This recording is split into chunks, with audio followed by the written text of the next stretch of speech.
Inter pass అయిన students కి practical learning and industrial exposure తో 100% ప్లేస్మెంట్ ఇస్తుంది ఐ క్రియేట్ డిగ్రీ కాలేజ్.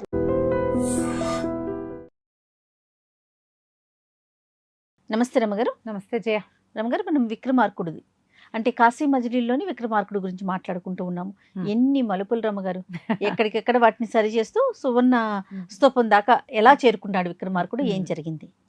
ఇతను బయలుదేరి వస్తుంటే వీళ్ళు దిగినటువంటి దీంట్లో ధర్మశాలలో ఒక సత్రంలో ఆగారు. అక్కడి నుంచే కదా బ్రాహ్మణ వివాహం దగ్గరికి వెళ్ళారు. అక్కడ ఇద్దరు బ్రాహ్మణులు మాట్లాడుకుంటున్నారు. ఏమిటంటే ఈ పక్కనున్న అరుణ గ్రామంలో మాకు స్నేహితుడు ఒకడు ఒక పిల్లని వివాహం కన్యాదానం చేసాం. అయితే ఆ పిల్లాడు పడవ ప్రమాదంలో చనిపోయాట పెళ్లి కొడుకు. మామగారు మా కోడలకి మేము వేరే వివాహం చేసుకుంటానులేండి, ఈ పిల్ల జీవితం పాడవకుండా అని ఇట్లాంటి మాటలు ఏవో చెప్తున్నారు. పాపం వాళ్ళు ఏమయ్యారు, పిల్లాడు వృధాగా ఇట్లా అయిపోయాడు అని ఒక ఆయన. రెండో ఆయనేమో మా ఊళ్ళో కూడా అంతే, ఓ శ్రీమంతుడు ఉన్నాడు, ఆయనకి చక్కటి కూతురు సుమనని, సమయానికి పెళ్లి కొడుకు రాలేదని అక్కడ కనపడిన బ్రాహ్మణ యువకుడికి ఇచ్చి పెళ్లి చేసేశాడు, ఆ పిల్లవాడు కూడా ఎక్కడో పడిపోయాడని చెప్పుకుంటున్నారు అని వినేసరికల్లా విక్రమార్కుడు ఏం చేశాడంటే ఈ కేసటుడికి రెండో కుర్రాడికి ధర్ముడు అతనికి చెప్పాడు, ఈ 2 గ్రామాలే మీకు మీ అత్తవారి గ్రామాలు, బహుశా నేను వెళ్ళేటప్పుడు అక్కడికి వెళ్ళి కనుక్కుని మీరు ఇక్కడే ఉండండి, మీరు ఇక్కడ ఉన్నారని చెప్పి వాళ్ళకి తెలియజేసి వాళ్ళు మీ దగ్గరకు వచ్చేలాగా నేను ఏర్పరుస్తాను, ఈ గ్రామంలో నుంచి కదలబోకండి అని చెప్పి వాళ్ళకి చెప్పి ఇక్కడి నుంచి బయలుదేరి వెళ్ళిపోయాడు. అయితే ఏమైందంటే మణిమంజరి అనే ఒక యక్షకన్య గురించి, అది గంధర్వకాంత గురించి ఇప్పుడు మాట్లాడతారు ఈ భాగంలో. ఈ మణిమంజరి అనే ఆవిడ ఎవరంటే మన కుబేరుడి తమ్ముడైన మణిభద్రుని భార్య. ఆమెని ఒక సందర్భంలో విక్రమార్కుడు రక్షించాడు. ఓకే. తమని రక్షించినటువంటి విక్రమార్కుడికి ఒక ఉత్తమ రాజకన్యతోటి వివాహం చేయించాలని ఆమె కోరిక. అయితే ఆమెకు ఒక అక్కయ్య కూతురుంది, త్రిలోచన సుందరి ఆమె పేరు. అక్క కూతురునిచ్చి చేయొచ్చు, కానీ ఇప్పుడు ఆమె గంధర్వకాంత, ఈయన చక్రవర్తి కాబట్టి మానవకాంతతోటి వివాహం అయిన తర్వాతే గంధర్వకాంతలతో వివాహం చేయించాలని ఆమె ఉద్దేశం అనమాట. తమకింత సహాయం చేశాడు కాబట్టి లోకోత్తర సుందరిమణులను తెచ్చి ఆయనకి పెళ్లి చేయాలని. ఆవిడ తిరిగి వెళ్ళిపోయింది భూలోకం నుంచి. తిరిగి వెళ్ళిపోతే భర్త అడిగాడు, నువ్వు ఎందుకు వచ్చేసావు, అతనికి వివాహం చేసి వస్తానన్నావు కదంటే, మానవ సుందరితో మలైవతి అని ఒక అమ్మాయితోటి వివాహం అయింది, తీసుకొచ్చి మన అమ్మాయితోటి కూడా పెళ్లి చేద్దామంటే ఆయనేమో యాత్రకు వెళ్ళాడు, ఎన్ని రకాల అద్భుత కార్యాలు చేశాడో, ఎన్ని చోట్ల వరాలు పొందాడో, చాలా అద్భుతమైన వాడు విక్రమార్కుడు. అసలు యాత్రకి బయలుదేరాడంటేనే వింతలు విడ్డూరాలు జరుగుతూ ఉంటాయి. ఎక్కడెక్కడ వింతలుంటే అక్కడికి వెళ్తాడు, కొద్ది కాలంలో మన దగ్గర కూడా వస్తానని నాకు మాట ఇచ్చాడని చెప్పింది. అప్పుడు ఆ జరిగినవి ఇంకా ఆయన ఏం చేశాడో ఈవిడ చెప్తోందనమాట భర్తకి. ఒక గ్రామం చేరాడు అతను. ఈ గ్రామంలో పెద్ద బావి తవ్వారు. ఆ బావి పక్కన పుండరీకాక్షుడి దేవాలయం ఉంది. విష్ణుమూర్తి ఆలయం కట్టి దాని పక్కన బావి తవ్వారు. 3200 అడుగులు తవ్వారట. అది చుక్క నీళ్లు లేవు అందులో. అయితే స్వామివారు ఎవరికో ఒంటి మీదకి వచ్చి, ఆ పుండరీకాక్ష స్వరూపంలో ఉన్న విష్ణు ఆలయం అన్నమాట. 32 కళ్యాణ గుణాలు కలిగినటువంటి విక్రమార్కుడి రక్తం పడితేనే ఇందులో నీళ్ళు వస్తాయి. ఓహో, విక్రమార్కుడు అని 30 అద్భుత గుణాలు కలిగిన వాడు అని. వాడు ఎవరిదైనా వాడి మానవ రక్తం తగిలితేనే ఇందులో నుంచి జలం వస్తుంది, లేకపోతే రాదు, ఇది ఇంతే, ఇందులోకి నీళ్లు రావు అని చెప్పాడట ఆయన. ఆ బావిని అలాగే ఉంచుకున్నారు ఆ ప్రజలు, ఎవరైనా మహానుభావుడు వస్తాడేమోనని. అయితే ఆ ప్రాంతానికి చేరిన ఈయన, నా రక్తంతో ఈ ప్రజల ఆ దాహం తీరుతుందేమో చూస్తానని చేయి నరుక్కున్నాడు విక్రమార్కుడు. అతను నెత్తురు పడేసరికల్లా ఎంత జల పొంగిందో అక్కడ, ఎంత వింతగా జరిగిందో. ప్రజలు చాలా సంతోషించారు. మొత్తం నీటితో నిండిపోయింది ఆ బావి. ఆ బావిలో స్నానం చేసి పుండరీకాక్షుడి దర్శనం చేసుకుని ముందుకు బయలుదేరాడు. ఈ దారంతా ఇలాంటివే జరుగుతాయన్నమాట. అయితే తర్వాత గ్రామాల్లో ఒక బ్రాహ్మణ అగ్రహారంలో ఒక రాక్షసుడు వాళ్ళని పట్టుకున్నాడు. రోజుకొక వ్యక్తిని బకాసురుడికి భోజనంగా పంపించినట్టుగా రోజుగా 5 రోజులకు ఒక మనిషి చొప్పున పంపించేటట్టు అగ్రహారం నుంచి వారం వారం ఒక కుర్రాడు వెళ్తాడు.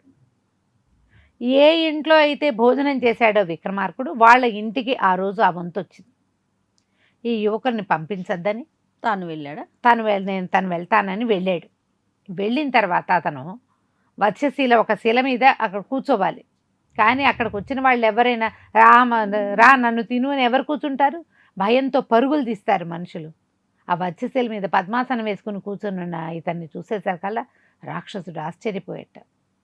నువ్వేమిటి క్షత్రుడిలాగా ఉన్నావు, నాకు బ్రాహ్మణ గ్రహారం నుంచి భోజనం రావాలి, నువ్వెందుకు వచ్చావు అని అడిగితే, నేను ఒకరింట్లో తిన్నాను, వాళ్ళ అబ్బాయిది వంతు ఇవాళ, తిన్న రుణం తీర్చుకోవటం కోసం నేను వచ్చానని చెప్పాడు. రాక్షసుడు ఆశ్చర్యపోయాట. నువ్వెవరివి, ఇట్లాంటి లక్షణం నీకు ఎట్లా వచ్చింది అని అడిగితే ఈయన తన గాథ అంతా చెప్పాడు.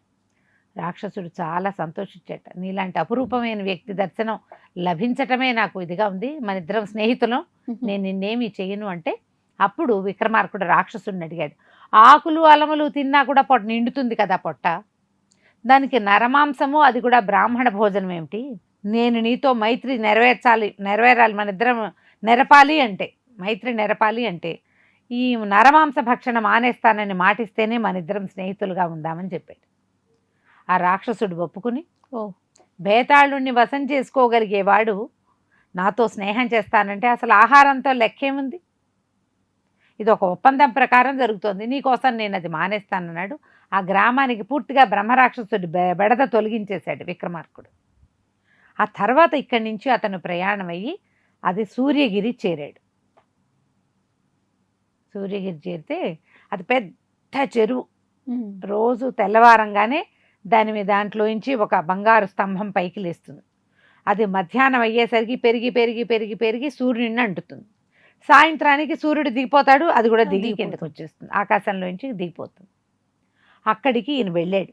చుట్టుపక్కల ప్రజలంతా చెప్పారు, చాలా వేడిగా ఉంటుంది, దూరం నుంచి చూడాలి, ఆ కాంతికే కళ్ళు మిరుమిట్లు గొలుపుతాయంటే అతను అది వినిపించుకోలేదు, ఒప్పుకోలేదు. ఆ స్తంభం పైకి లేస్తుంటే చెరువులోకి దూకి వెళ్ళి ఆ స్తంభం మీద కూర్చున్నాడు. స్తంభం ఆటోమేటిక్గా పైకి లేచి వెళ్ళిపోతుంది. హాహాకారాలు చేశారట ప్రజలంతా. ఆ రోజు అది లేచేది చూడడానికి ఆ ఊరు వచ్చిన వాళ్ళందరూ ఆ వింత చూడడానికి వస్తారు అక్కడికి, కానీ దగ్గరగా నుంచోరు, దూరంగా నిలబడి చూస్తారు. ఎంత కేకలు పెట్టినా అతను దాని మీద నుంచి దిగల. అందరూ ఆశ్చర్యపోయారు. ఈ వచ్చిన వాడు క్షత్రియుడు, అతను ఎక్కొచ్చిన గుర్రమేమో పంచకళ్యాణి. ఇలాంటి సాహసం చేయగలిగే వాళ్ళు మనకి తెలిసి మన పరగణాల్లో కేవలం విక్రమార్కుడు ఒకడే ఉన్నాడు. ఒకవేళ అతడేనేమో అన్న మాటలు వచ్చినాయి. అక్కడి నుంచి చుట్టుపక్కల గ్రామాలలో ఈయన ఎవరెవరికి ఏ సహాయాలు చేశాడో, ఒకచోట రాక్షసుడికి ఆహారంగా వెళ్ళాడు, ఒకచోట తన నెత్తురిని బలిచ్చి నీళ్లు నింపాడు. వార్తలు వచ్చేస్తున్నాయి మధ్యాహ్నానికి. ప్రజలకు చాలామంది దుఃఖభాజనంగా ఉన్నారు. అయ్యో మళ్ళీ చూడలేమా, సూర్యుడి దాకా వెళ్ళాక ఆయన ఏమొస్తాడు వెనక్కి, ఎంతంత లోహం బుద్దలు పెట్టినా పిండి పిండి అయిపోతాయి కదా అని ప్రజలు కాసుకుని కూర్చున్నారట. ఆహారం నిద్ర నీళ్లు మానేసి ఆ చెరువు చుట్టూతా ఊరి ప్రజలంతా చేరిపోయారు. చుట్టుపక్కల ఏ గ్రామాలలో ఇతను ఎవరెవరికి మేలు చేశాడో వాళ్ళందరూ వచ్చారు. అంతా వచ్చి చూస్తున్నారు. సూర్యాస్తమయం అయిపోయింది, వీళ్ళు ఇంకేముంది బూడిద కుప్పని చూస్తామనుకున్నారు. ఆ పైనుంచి స్తంభం కిందకి దిగొస్తుందట. దిగొస్తుంటే దాని మీద ఒక దివ్య పురుషుడు ఒకడు నుంచుని ఉన్నట్టుగా కనపడిందట. అని ఆశ్చర్యంగా చూస్తున్నారు. వెళ్ళేటప్పుడు ఎక్కినప్పుడు చూశారు చాలామంది. తేజశాలి అయిన మానవుడుగా కనపడ్డాడు మొదట.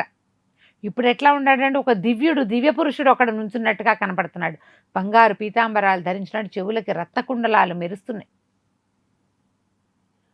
ఎంత ప్రత్యేకంగా కనపడుతున్నాయో ఆ కుండలాలు. దిగొచ్చాడు. చూస్తే అతనే ఎవరైతే ఈ స్తంభం మీదకి ఎక్కాడో వెళ్ళి దగ్గరగా సూర్యుడిని దర్శనం చేసుకొచ్చాడు. సూర్యుడి వరప్రభావంతో రత్నకుండలాలు సంపాదించుకుని వచ్చాడు. ఆ కుండలాలని ఇక్కడున్న బ్రాహ్మణ సమాజానికి ఇచ్చాడట. ఇవి ఉంచుకోండి మీరని. అయితే ఈ కథ అంతా ఈవిడ మణిమంజరి చెప్తోంది కదా భర్తకి, ఇట్లా జరిగింది ఇలా జరిగిందని. ఈయన ఏమైనా అయిపోతాడేమో అని అనుకుంటే, నువ్వు తెలుసా, నీకు తెలుసా అంటే ఈయన విక్రమార్కుడు అని చెప్పింది అనమాట ఆవిడ. వాళ్ళంతా అన్నట్టు ప్రజలు, మాకు చాలా కష్టాల్లో ఉన్నావు, నేడో రేపో వెళ్ళి విక్రమార్కుడికి కష్టాలు చెప్పుకోవాలనుకుంటున్నాం, మా ఊర్లో ఇది జరుగుతుంది కానీ మేమేం సంపదలు ఉన్నవాళ్ళం కాదు అని వాళ్ళు బాధపడుతున్నారు. ఈ లోపల ఈయన రత్నకుండలాలతో దిగాడు, ఆ బ్రాహ్మణ సమాజానికి ఇచ్చాడు.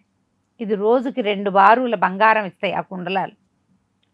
సూర్యుడి నుంచి వచ్చిన మణులు కాబట్టి ఇలాంటి ఒక కథ మనం మహాభారతంలో వింటాం. ఎక్కడంటే శమంతకోపాఖ్యానం. అవును. ఆయనకి రోజుకి ఎన్నో బారువుల బంగారం, 8 బారువుల బంగారం ఇస్తుందని.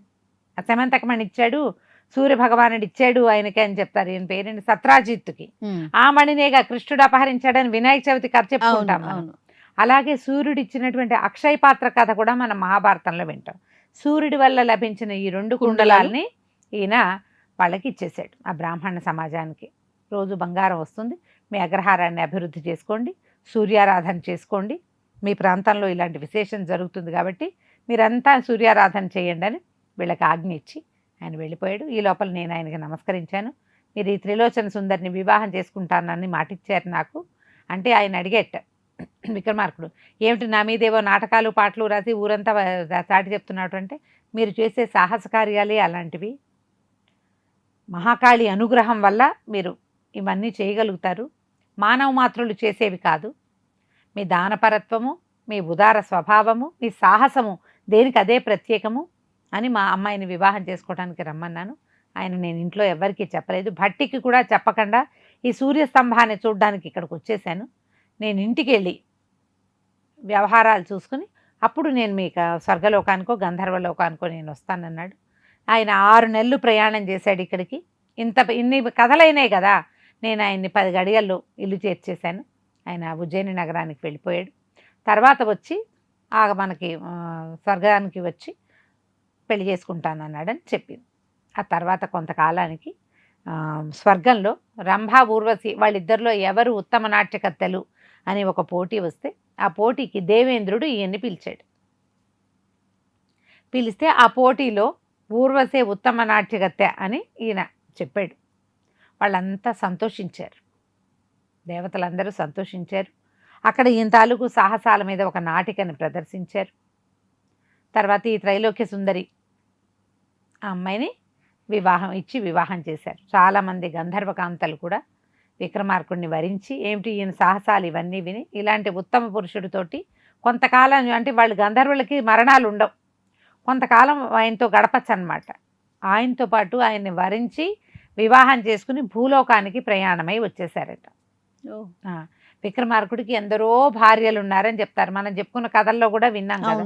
ఆయన అందరితోటి చాలా బాగా ఉండేవాడని, అసలు ఉత్తమ గుణాలు కలిగినవాడు. ఈ కాలం లాంటి వివాహ వ్యవస్థ వేరు, ఆ కాలాన్ని వేరు. ఇవి కథలుగానే వినాలి తప్పిస్తే ఇంకో రకంగా దీని మీద మనం ఆలోచన చేయకూడదు. ఈ కథల తర్వాత ఇంచుమించుగా ఈ భాగాలు అయిపోతాయి, దీంతో ఇంచుమించుగా ఎండ్ అయిపోతుంది అనమాట. ఈయనకి ముందు మలైవతి అనే ఒక క్షత్రియ రాజకాంతతోటి వివాహం అయి ఉంటుంది. తర్వాత ఈయన ఈ త్రైలోక్య సుందరిని, తర్వాత ఈ గంధర్వకాంతలందరినీ వివాహం చేసుకుని స్వర్గంలోనూ గంధర్వలోకంలోనూ చాలా రోజులు కులాసాగా గడిపి, తర్వాత తన భార్యల్లో కొంతమందితోటి ఎవరెవరు ఆయనతో భూలోకంలో ఉండదలుచుకున్నారో వాళ్ళందరితోటి మళ్ళీ భూలోకానికి ప్రయాణమై ఉజ్జయిని మహానగరానికి చేరిపోయాడు. కథ కంచికి మనం ఇంటికి. రైట్. నమస్తే రమ్మగారు. నమస్తే చే. And for more videos, Please subscribe to iDream. Please subscribe to iDream. Please subscribe iDream. And please subscribe to iDream. For more videos, subscribe to iDream. please like, share and subscribe to the channel. Congratulations, iDream. Subscribe to iDream. Subscribe to iDream. So subscribe to iDream Media. iDream team andarki huge congratulations. Please subscribe iDream Media. Please subscribe to iDream. Subscribe iDream. Please subscribe to iDream. iDream అంటే నా కళల ఛానల్ను subscribe చేసుకున్న నోరు తిరుగుతలేదు, మీరైతే గంట గుర్తు కొట్టండి. For more such videos, please subscribe to iDream. Subscribe to iDream. Please subscribe to iDream. Please subscribe iDream Media. Please do subscribe to iDream. Please subscribe to iDream Media. For best entertainment and information, please subscribe iDream. And don't forget to subscribe to iDream.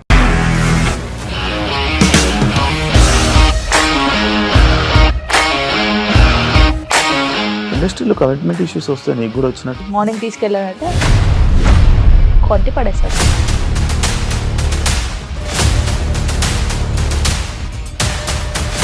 ఒక్కళ్ళు కూడా చూడలేదు ఈ cinema అని చెప్పడానికి కూడా చాలా ధైర్యం కావాలి. అది నిజం కదా, దాంట్లో ధైర్యం ఏంటి? ఇది నెక్స్ట్ డే ప్లేట్ మార్చేస్తే తప్పు కదా. As of now, we are comfortable this అని నేను అనుకుంటున్నాను. రష్మిక గారిది మీది ఒకే ఊరంట కదా. నీకు కోపం వచ్చిందంటే బాగా తిట్టేత్తరా. తిట్టేద్దామండి. నిజంగా గేమ్ ని ఎలా చేంజ్ చేయగలిగారు? ఏపీఎస్ఎఫ్సి వాళ్ళకి 6 నెలల్లో నేను 6 లక్షలు కట్టా. బిజినెస్ చేయాలనుకుంటే it is as difficult as riding a tiger.